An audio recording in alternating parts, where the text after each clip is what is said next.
បាទពុកម៉ែបងប្អូនដែលបានឃើញទេបាទនេះគឺជាវល្លិដែល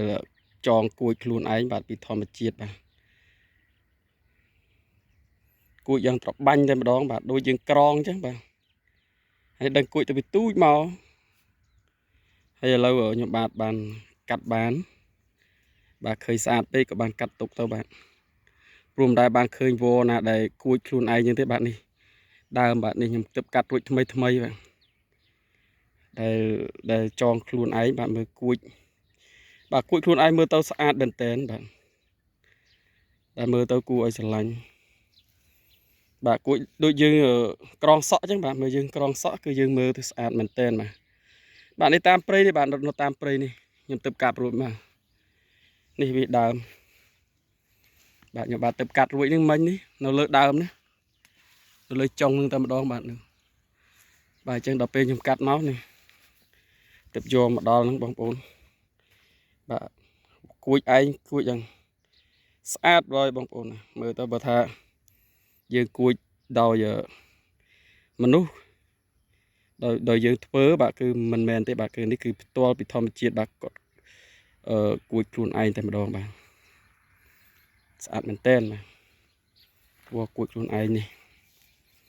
បាទនិយាយទៅចងខ្លួនឯងបាទចងតាំងពីតូចមកមើលទៅបាទ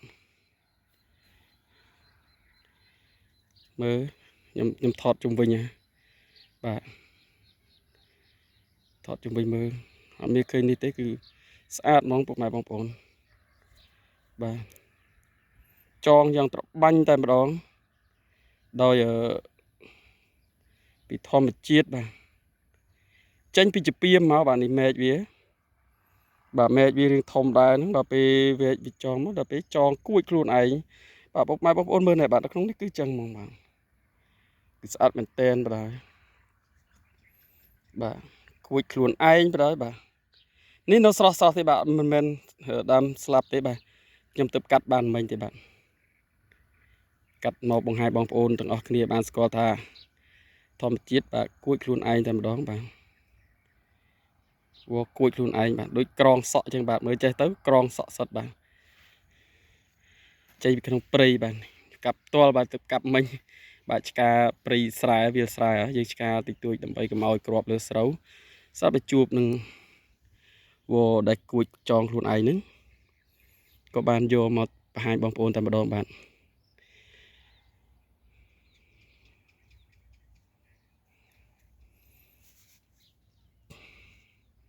បាទស្អាតមែនតើបងប្អូន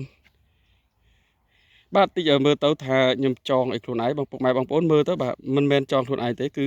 ចេញពីធម្មជាតិមកបាទមានជាតិម្សៅនៅនឹងទៀតបាទជាតិម្សៅដូចជា